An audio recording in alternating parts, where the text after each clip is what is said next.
إن الحمد لله نحمده ونستعينه ونستغفره ونعوذ بالله من شرور أنفسنا ومن سيئات أعمالنا من يهده الله فلا مضل له ومن يضلل فلا هادي له وأشهد أن لا إله إلا الله وحده لا شريك له وأشهد أن محمدا عبده ورسوله أرسله الله تعالى بالحق بشيرا ونذيرا وداعيا إلى الله بإذنه وسراجا منيرا. أما بعد فإن خير الحديث كتاب الله وخير الهدي هدي محمد صلى الله عليه وسلم وشر الأمور محدثاتها وكل محدثة بدعة وكل بدعة ضلالة وكل ضلالة في النار. قال الله تبارك وتعالى في القرآن المجيد والفرقان الحميد: فأعوذ بالله السميع العليم من الشيطان الرجيم. يا أيها النبي قل لأزواجك وبناتك ونساء المؤمنين يثنين عليهن من جلابيبهن ذلك أدنى أن يعرفن فلا يؤذين وكان الله غفورا رحيما.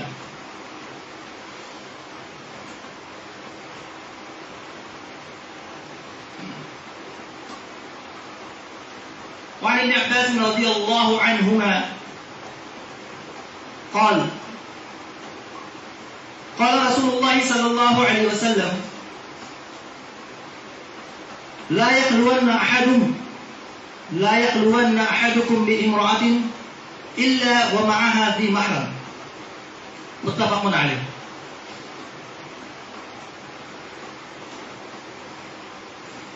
سبحانك لا علم لنا إلا ما علمتنا إنك أنت العليم الحكيم. رب اشرح لي صدري ويسر لي أمري واحلل عقدة من لساني يفقهوا قولي.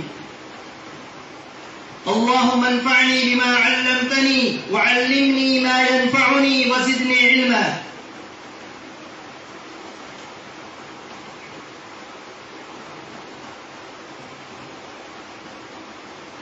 سب سے پہلے ہر قسم کی بڑائی، بزرگی، تعریف و توصیف کے لائق اس روئے زمین کے اوپر اور اس آسمان کے تلے اگر کوئی ذات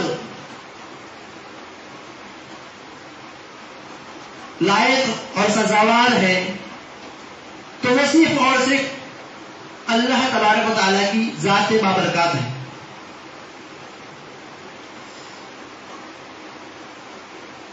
جو کسی ایک عالم کا رب نہیں ہے بلکہ رب العالمین ہے. الحمدللہ رب العالمین.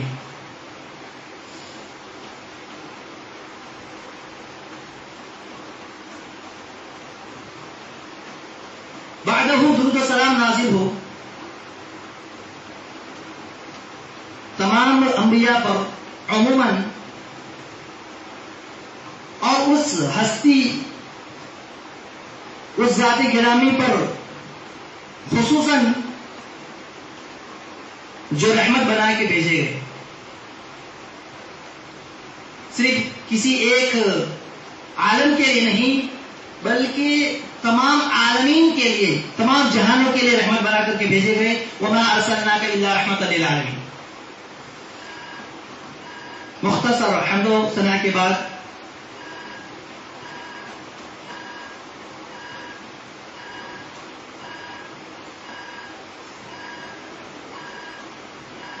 حاضرین جمعہ، محترم بزرگوں، نوجوان دوستوں، پردہ نشین خواتین اسلام،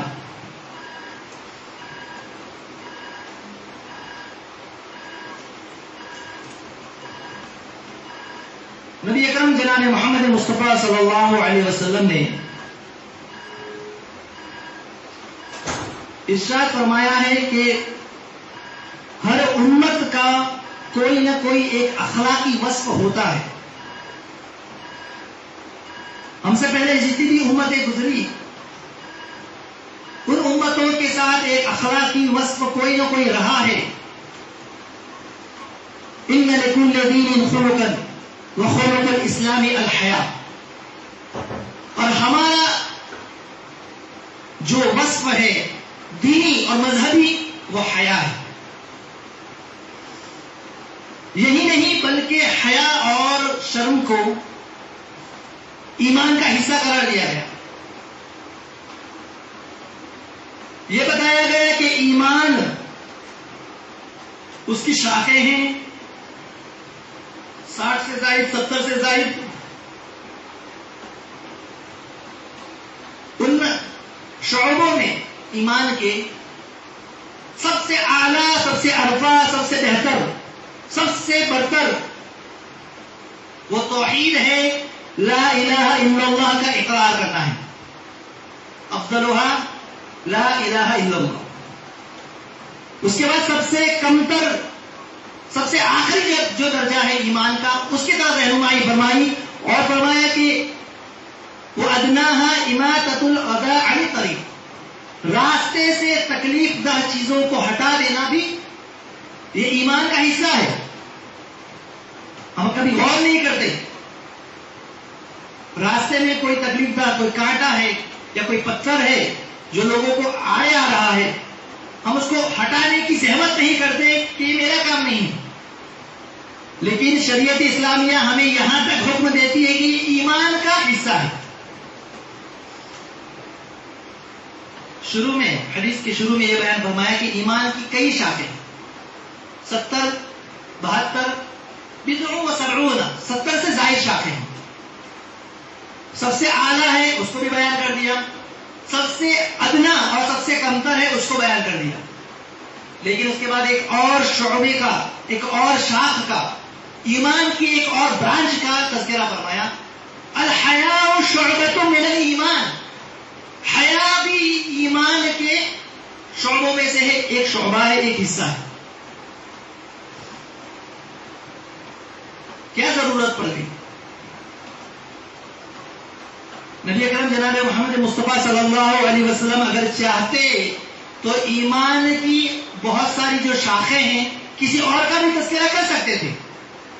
پہلی تذکرہ فرمایا، پہلی کا ذکر فرمایا، سب سے آخری کا ذکر فرمایا، پھر درمیان میں ایک اہم شعبے کا تذکرہ فرمایا کہ الحیاء شعبۃ من الایمان. عبد الرحمن بن ناصر السعدی رحمہ اللہ بیان فرماتے ہیں کہ ایمان جو ہے جس طریقے سے اپنے اس شخص کو جس کے اندر ایمان ہے برائی سے روکتا ہے، اسی طریقے سے حیا بھی برائیوں سے روکتی ہے اور ان تمام اعمال پر ابھارتی ہے، ان تمام کاموں کے کرنے پر رغبت دلاتی ہے جو اچھے ہیں. اور ہر وہ کام جو انسان کے لیے شرم کا باعث ہے یا جو اس کے لیے قبیح ہے یا برا ہے اس سے وہ روکتی ہے. یہی حیا کی تعریف کی گئی. تو حیا ہونی چاہیے.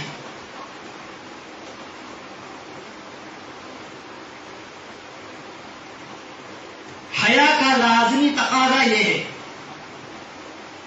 کہ جس شخص کے اندر یا جس حیا اور شرم، جب ہم اس کی بات کرتے ہیں تو ہم اس کا تعلق صرف عورتوں سے جوڑتے ہیں، لیکن حیا کا تعلق عورتوں کے ساتھ ساتھ مردوں سے بھی ہے. جس طریقے سے عورت سے حیا مطلوب ہے مردوں سے بھی ہے، لیکن عورتوں سے حیا زیادہ مطلوب ہے. میں عرض یہ کرنا چاہتا ہوں کہ ایک عورت ہے جو بہت پاک دامن ہے، بہت شریف ہے، بہت شرم و حیا والی ہے، لیکن وہ بازاروں میں آتی جاتی ہے، وہ برقعے کا استعمال نہیں کرتی ہے، پردہ بھی نہیں کرتی ہے. تو ہمارا کیا تاثر ہے اس کے بارے میں، یا کوئی بھی دیکھنے والا اس کے بارے میں کیا تاثر، کیا اثر لے گا؟ کیا واقعی میں وہ حیا والی ہے؟ کا مادہ اس عورت کے اندر ہے؟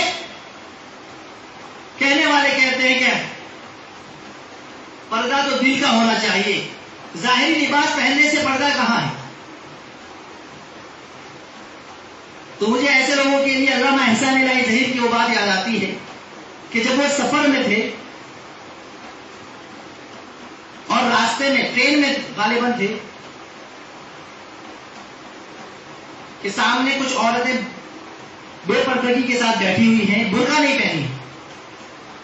علامہ احسان الہی ظہیر نے ہم سے پوچھا کہ تم برقع کیوں نہیں پہنے ہو؟ تم مسلمان ہو تو اسلام میں اور قرآن کی تعلیم ہے کہ پردہ کیا جائے۔ تو ان عورتوں نے جو اپنا چہرہ کھلا ہوا تھا اور جو برقع نہیں پہنی تھی کہہ دیا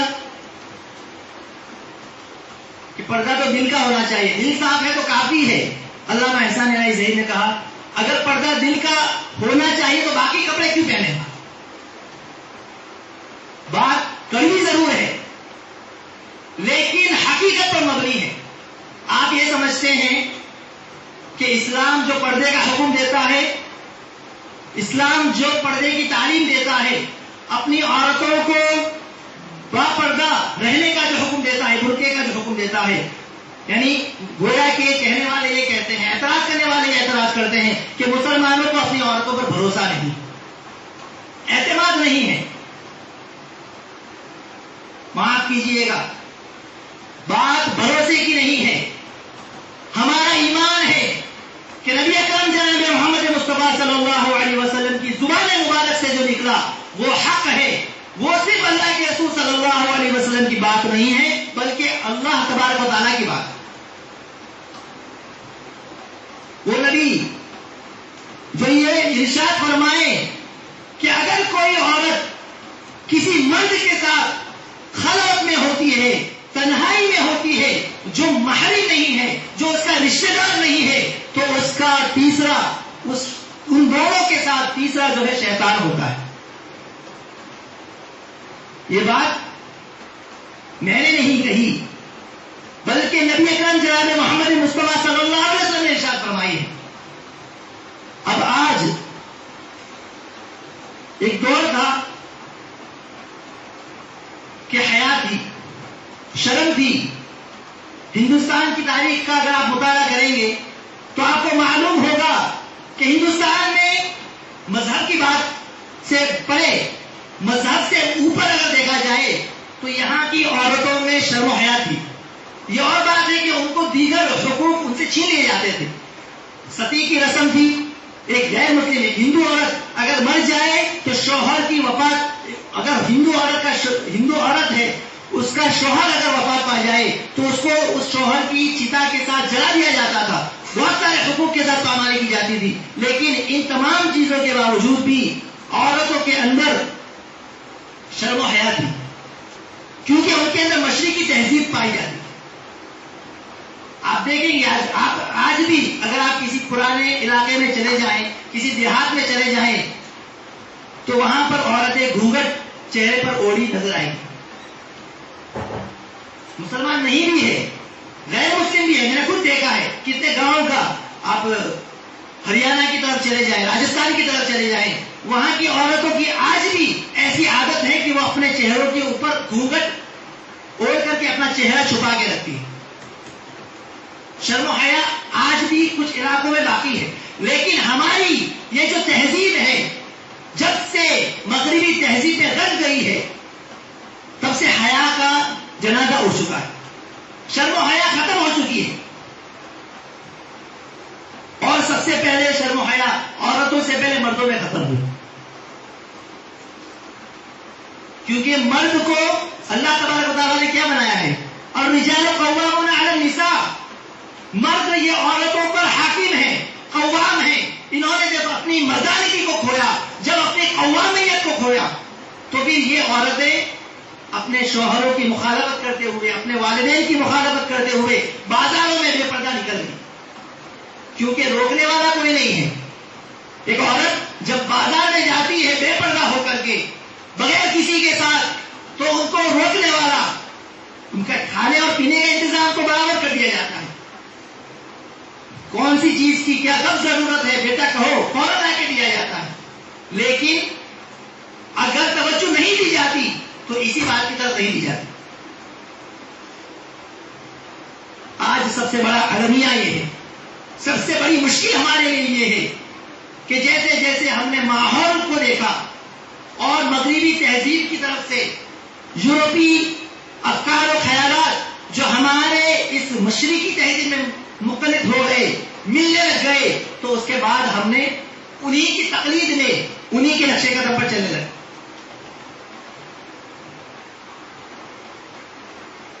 اس بات کو بالکل فراموش کر دیا کہ اگر ہم کسی قوم کی مشابہت اختیار کرتے ہیں، کسی قوم کے جیسا لباس پہنتے ہیں، کسی قوم کے جیسے عادات و اطوار کو اپناتے ہیں تو ہم انہی میں سے ہو جاتے ہیں.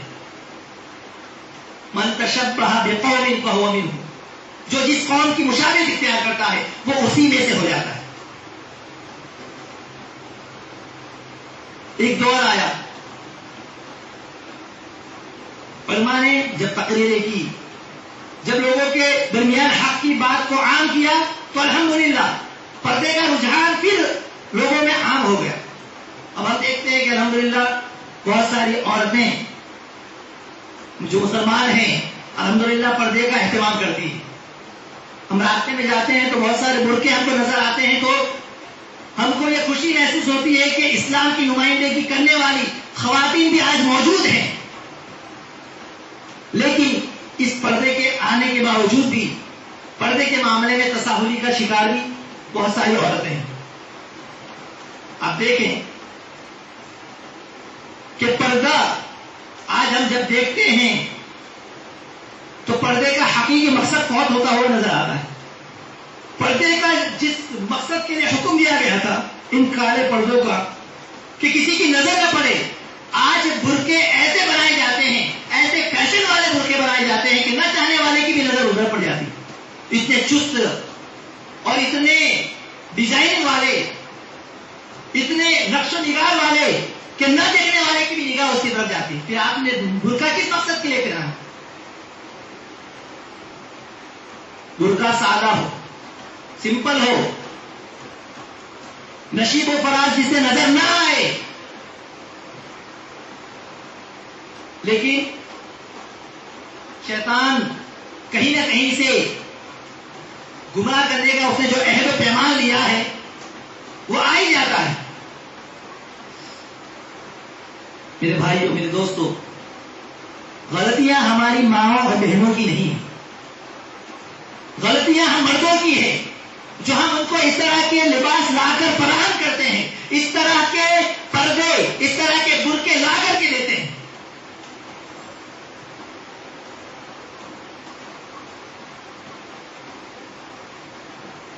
شاعر نے بھی اسی کا رونا رویا ہے. نظر آتے ہیں جو بازاروں میں کالے برقعے، نظر آتے ہیں جو بازاروں میں کالے برقعے، اپنے پردے میں ہی بے پردگی پالے برقعے. نام کل تک تھا جن کا حیاداروں میں، نام کل تک تھا جن کا حیاداروں میں، آج وہ منہ کھولے پھرتی ہے بازاروں میں. کالے برقعے کو بھی ایک فتنہ تازہ کہیے، اس کو پردہ نہیں پردے کا جنازہ کہیے. حقیقت بھی ہے. ہم غور کریں کہ برقع جس مقصد کے لیے پہنا جاتا تھا، جس مقصد کے لیے کہ سطر پوشی ہو، مردوں کی نگاہوں سے محفوظ ہو، آج برقعے اور پردے جو بازاروں میں ملتے ہیں مہنگے مہنگے دام میں، وہ اسی کی عکاسی کرتے ہیں، اسی کی جو ہے تائید کرتے ہیں. اس لیے میں اپنی ماں اور بہنوں سے خصوصاً یہ گزارش کروں گا کہ جب بھی وہ اپنے لیے برقعے کا انتخاب کرے، جب خریدنے جائیں تو اس بات کا خیال رکھے کہ ڈھیلا ڈالا ہو اور سادہ اور سمپل.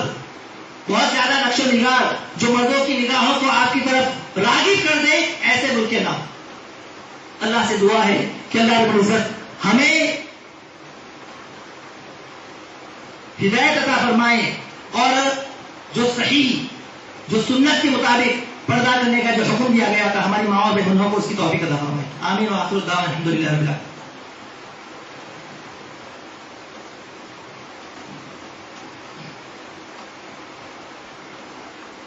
الحمد لله رب العالمين والعاقبة للمتقين والصلاة والسلام على أشرف الأنبياء والمرسلين نبينا محمد وآله وأصحابه أجمعين أما بعد. عن ابن عباس رضي الله عنهما قال قال رسول الله صلى الله عليه وسلم لا تسافر المرأة إلا ومعها ذو محرم عليها.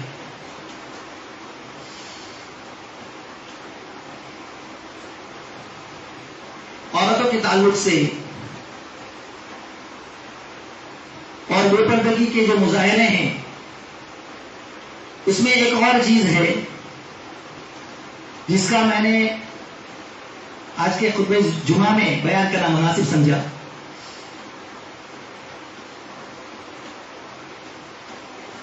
پردہ کس سے کرنا چاہیے, سفر کس کے ساتھ کرنا چاہیے. آج بہت کوتاہی اس معاملے میں ہم دیکھتے ہیں ہمارے معاشرے میں پائی جاتی ہے. اچھے اچھے شریف خاندان کے لوگ بھی اس معاملے میں تساہلی کی شکار نظر آتے ہیں. دور کے رشتہ دار ہیں, کسی کو بھی اپنی بچی کو اس کے ساتھ اعتماد اور بھروسے سے بھیج دیتے ہیں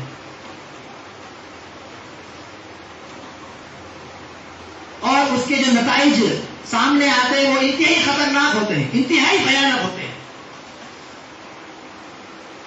آپ کو اپنی بچی پر اعتماد ہے, بھروسہ ہے, اچھی بات ہے. آپ کو اپنے پڑوسی پر, آپ کو اپنے رشتہ داروں پر بھروسہ ہے, اچھی بات ہے. لیکن جب شریعت کے خلاف ورزی ہوتی ہے تو اس میں آپ کے عادات و اطوار کی بات نہیں ہو. دیکھیے رشتہ داروں سے پردہ کرنے میں اس قدر تساہلی ہوتی ہے گھروں کے اندر بھی کہ نبی اکرم جناب محمد مصطفیٰ صلی اللہ علیہ وسلم سے جب پوچھا گیا رشتہ دار کے بارے میں, اللہ کے رسول صلی اللہ علیہ وسلم نے پہلے عورتوں کے پاس جانے سے منع کیا. ایاکم والدخول علی النساء, عورتوں کے پاس جانے سے بچو. ایک آدمی سوال کرتا ہے کہ ارایت الحم یا رسول اللہ, دیور کے بارے میں آپ کی کیا رائے ہے, آپ کا کیا خیال ہے؟ اللہ کے رسول صلی اللہ علیہ وسلم نے ارشاد فرمایا الحم والموت, دیور تو موت ہے, موت, دیور تو موت ہے. کیا مطلب ہے؟ خلوت دوسرے دور کے رشتہ دار ہو یا غیر محرم, ان سے خلوت کے بنسبت یہ جو غیر محرم ہے, یہ جو رشتہ دار ہے, جو دیور ہے, اس سے خلوت بہت آسانی سے ہو جاتی ہے اور اس سے ظاہر ہونے والے فتنے اور اس کے بعد ہونے والے جو نتائج ہوتے ہیں اس قدر بھیانک ہوتے ہیں کہ اس کو موت سے تعبیر کیا گیا ہے. یعنی جس طریقے سے انسان موت سے بھاگتا ہے, موت سے ڈرتا ہے, اسی طریقے سے ایک عورت کو چاہیے کہ وہ اپنے دیور سے ڈرے, اس سے پردہ کرے. آج اگر بیوی کو کہہ دیا جائے کہ دیور سے پردہ کرو تو ماں ناراض ہو جاتی ہے. ابھی شادی کر کے آئے اور ابھی سے تم دونوں کے درمیان نہ اتفاقی, اپنے بھائی پہ شک کرے ہو. نہیں دلہن کے آ گئی, تم اپنے بھائی پہ شک کرے ہو, تم اپنے خاندان والوں پہ شک کرے ہو. اتنا ہی شک کرے ہو تو جاؤ الگ جا کے رکھو. اس طرح کی بات ہے, جہالت کی بات ہے. سمجھائیں ان کو پیار سے کہ میں اپنی طرف سے نہیں کہہ رہا ہوں, یہ حکم میرے پیارے نبی جناب محمد مصطفیٰ صلی اللہ علیہ وسلم نے دیا ہے کہ دیور یہ موت سے تشبیہ دی ہے. اور اس طرح اور بھی جو رشتہ دار ہیں جو محارم میں نہیں آتے, آج کل عام ہو چکا ہے. آج شادی اور بیاہ میں آپ دیکھیں گے شادی کے معاملے, جو شادی کے فنکشن میں یا اس طرح کے جو بھی پارٹیز ہوتی ہے, جو دعوتی ہوتی ہے, اس میں اس طرح دھڑلے کے ساتھ, بے حیائی اور بے شرمی کے ساتھ مذاق اور مستیاں ہوتی ہیں. شریعت کے خلاف کھلے عام ورزیاں ہوتی ہیں. اس کا ذمہ دار کون ہے؟ نہ لڑکی کے باپ کو کوئی فکر ہے اور نہ ہی اس کی ماں کو کوئی فکر ہے. یہاں تک کہ شوہر کو بھی کوئی پرواہ نہیں, پردہ کرتی ہے کہ نہیں کرتی. کھلے عام میک اپ کر کے، لالی پاؤڈر لگا کر کے، شاعری اور بیان میں ایسے لباس پہن کر کے جو مردوں کو اپنی طرف مرغوب کرنے والے ہو، دعوتوں میں جاتی ہیں، بے حیائی ہے یا نہیں ہے؟ شریعت کے خلاف کھلے عام ورزی ہے یا نہیں ہے؟ ایسی عورتیں، اللہ اکبر، وہی سبب سمجھ میں آتا ہے کہ عورتوں کی تعداد جہنم میں زیادہ کیوں ہو؟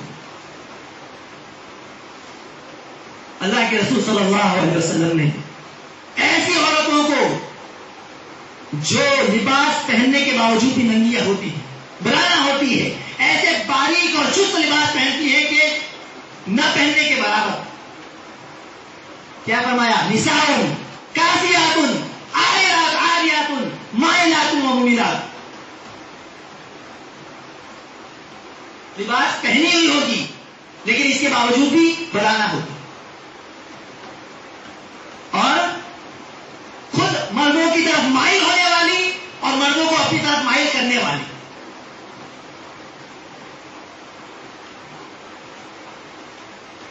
رؤوسہن کأسنمۃ البخت المائلہ، اونٹوں کی کوہان کی طرح ان کے بال سر پر۔ سن لو، لا يدخلن الجنة ولا يجدن ريحها وإن ريحها لتوجد من مسيرة كذا وكذا، جنت میں جانے کی بات تو بہت دور کی ہے، جنت کی خوشبو سے بھی محروم ہے یہ عورتیں۔ جنت میں داخل ہونا بہت دور کی بات ہے، جنت کی خوشبو بھی نہیں پائے گی، جبکہ جنت کی خوشبو اتنی اتنی دور تک آئے گی۔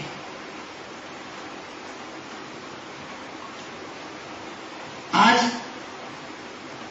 خاص طور پر والدین تربیت کے معاملے میں اس قدر لاپرواہی کی شکار ہیں والدین کہ چھوٹی چھوٹی بچیاں ہیں، ان کو عادت، آپ دیکھیں گے بہت سارے دعوتوں میں یا اسی طرح پروگراموں میں کہ چھوٹی بچی ہے جس پر ابھی پردہ واجب تو نہیں ہوا لیکن اس کو چھوٹے چھوٹے لباس پہنائیں گے،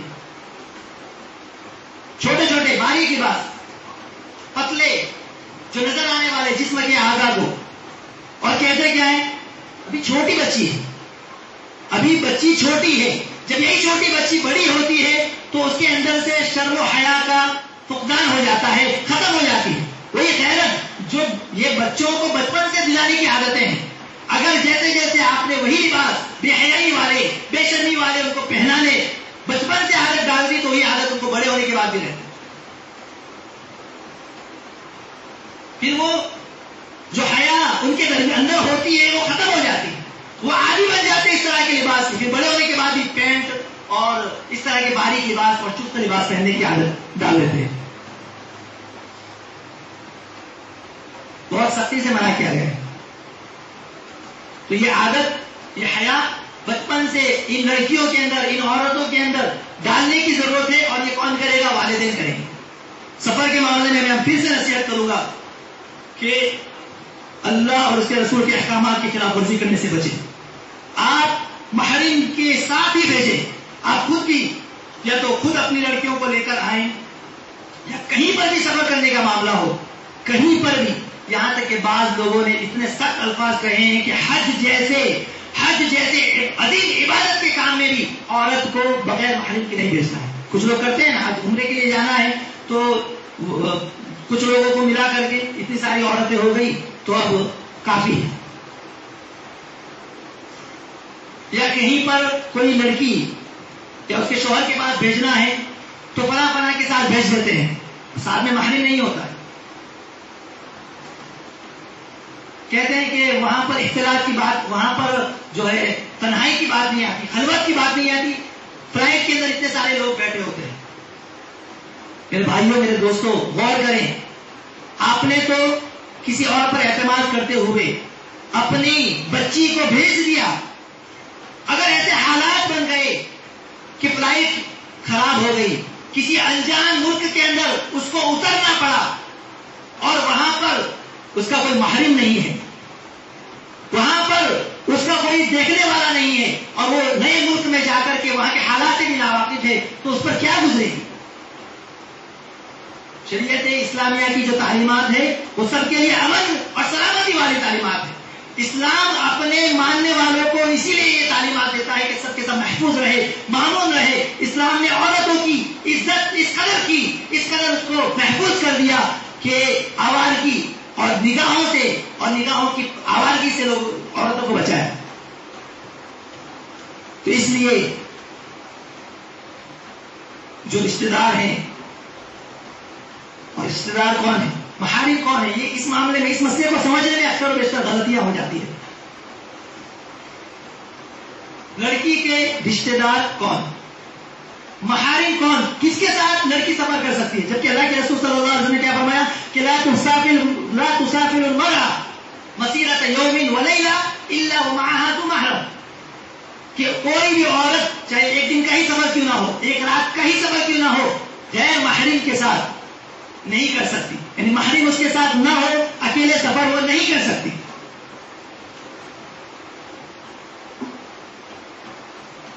قرآن کی آیات کریمہ واضح طور پر ہمیں بتاتی ہے کہ اس کے محرم کون ہے, اس کے رشتہ دار کون ہے, کن سے لڑکی جو ہے پردہ نہیں کر سکتی, یا نہ کرے تو چلے گا.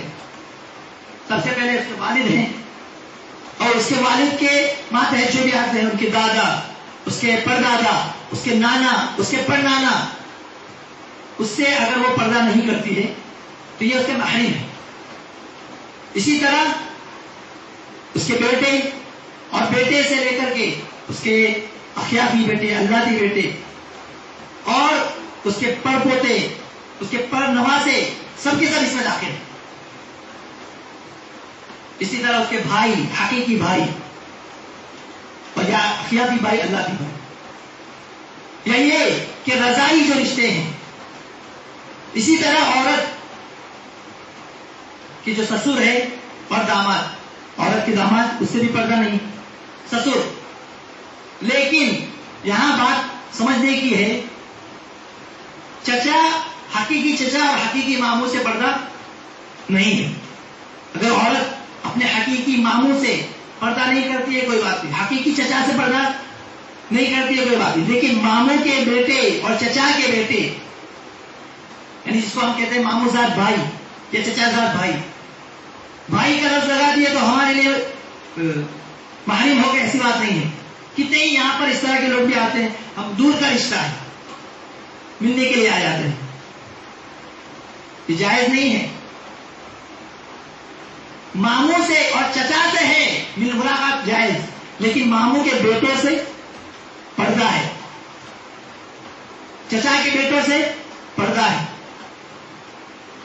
اگر وہ ان سے شادی کرنا چاہیں تو شادی بھی کر سکتی ہے, تو جن سے شادی کرنا چاہے تھے ان سے پردہ بھی کرنا ہے. کتنی تساہلی ہوتی ہے, ملاقات کرتے ہیں تو مسافہ بھی کر لیتے ہیں, کتنی جگہ پر دیکھا جاتا ہے. یہ ان کے محارم نہیں ہے, ان سے وہ مسافہ نہیں کر سکتی. اللہ کے رسول صلی اللہ علیہ وسلم نے کسی غیر محرم, کسی عورت کو جو اس کے لیے محرم نہیں ہے, اس سے مسافہ کرنے کی اس قدر سخت وعید بیان فرمائی ہے کہ اگر تم کسی ایسی عورت کو جو تمہارے لیے حرام ہے اس کو چھو لو, یہ تمہارے لیے بہتر ہے, اس سے بہتر ہے کہ تمہارے سر کے اندر کیل, نوک جو ہے لوہے کی کیل ڈال دی جائے. اتنے سخت الفاظ. اور اللہ کے رسول صلی اللہ علیہ وسلم خود ہمارے لیے اسوہ ہے, نمونہ ہے. بیعت کرنے کے لیے عورتیں آتی ہے, اللہ کے رسول ان سے بیعت کرتا ہے. ایک عورت آتی ہے, انجانے میں ہاتھ بڑھاتی ہے بیعت کرنے کے لیے. اللہ کے رسول صلی اللہ علیہ وسلم اپنی بیوی, شہیدی بیوی عائشہ صدیقہ رضی اللہ تعالیٰ عنہا سے کہتے ہیں کہ کہو کہ وہ اپنا ہاتھ کھینچ لے. محمد صلی اللہ علیہ وسلم کسی غیر محرم کو ہاتھ نہیں لگانا, چھوٹا نہیں. انی لا اصافح النساء. یہ بہت سخت معاملات ہیں, اور ایسے معاملات ہیں جس میں آج اچھے اچھے شریف خاندان کے لوگ بھی مبتلا ہیں. غور کرنے کی ضرورت ہے میرے بھائیوں, میرے دوستوں. اور ان تعلیمات کو صرف سن کر کے انسنا کرنے کی بات نہیں ہے, یہ اللہ کے غضب کو دعوت دینے والی بات ہے. آپ غور کریں کہ آپ کی اور ہماری تصاوری کی وجہ سے, ان سستی کی وجہ سے, ان لاپرواہی کی وجہ سے اگر ہمارے بچے زناکاری میں مبتلا ہو جاتے ہیں, بے حیائی میں مبتلا ہو جاتے ہیں, بے شرمی میں مبتلا ہو جاتے ہیں, تو اس کا ذمہ دار کون ہے؟ اس کا گناہ کس کو ہوگا؟ کلکم مسئول کلکم راعی وکلکم مسئول عن رعیتہ والرجل راع علی اہل بیتہ فهو مسئول عنہا. آپ اپنے گھر کے اپنے گھر والوں کے ذمہ دار ہے. آپ کو آپ کے بارے اس کے بارے میں پوچھا جائے. اور اپنی آنکھوں سے حرام چیز دیکھنے کے باوجود, حرام کام دیکھنے کے باوجود, بے حیائی اور بے شرمی کا مظاہرہ اپنے گھر میں ہونے کے باوجود بھی خاموشی اختیار کرنے والے کو اللہ کے رسول صلی اللہ علیہ وسلم نے دیوس کہا. اس پر جنت کو حرام قرار دے دیا ہے. اس لیے میرے بھائیوں میرے دوستوں, ضرورت اس بات کی ہے کہ ان معاملات کو سنجیدگی سے غور کریں اور لوگوں کے عادات و اطوار کو چھوڑا جائے. یہ نہ کہا جائے کہ ہمارے میں ایسا چلتا ہے, ہم تو ایسے ہی کر رہے ہیں, ہمارے میں اگر ہم پردہ کرائیں گے تو لوگ برا مان جائیں گے, لوگ فلاں کہیں گے, فلاں ایسا کہے گا. ایسی باتیں نہیں کریں. صاف قرآن اور حدیث کی آیت انہیں پیش کرے. ہم اللہ کے ماننے والے ہیں, قرآن کے ماننے والے ہیں, احادیث نبویہ کے ماننے والے ہیں, فرمان مصطفیٰ صلی اللہ علیہ وسلم کے ماننے والے ہیں. اس کو اپنی زندگی میں نافذ کریں گے, اسی پر عمل کریں گے. دنیا میں اور آخرت میں کامیابی اگر کہیں مل سکتی ہے تو صرف کتاب و سنت کی پیروی میں مل سکتی ہے. اللہ سے دعا ہے کہ اللہ رب العزت ہمیں ان باتوں کو جو اس خطبے میں کہی گئی غور سے سنیں, اس کو سمجھنے کی توفیق عطا فرمائے اور اس پر عمل پیرا ہونے کی توفیق عطا فرمائے. آمین. اقول قولي هذا واستغفر الله لي ولكم من كل ذنب واستغفروه انه هو الغفور الرحيم. قال الله تبارك وتعالى في القرآن المجيد والفرقان الحميد ان الله وملائكته يصلون على النبي يا ايها الذين امنوا صلوا عليه وسلموا تسليما. اللهم صل على محمد وعلى ال محمد كما صليت على ابراهيم وعلى ال ابراهيم انك حميد مجيد. اللهم بارك على محمد وعلى ال محمد كما باركت على ابراهيم وعلى ال ابراهيم انك حميد مجيد. عباد الله رحمني ورحمكم الله ان الله يأمر بالعدل والإحسان وإيتاء ذي القربى وينهى عن الفحشاء والمنكر والبغي يعظكم لعلكم تذكرون. فاذكروا الله اذكركم وادعوه يستجب لكم ولذكر الله تعالى أعلى وجل وتم وقوموا إلى الصلاة.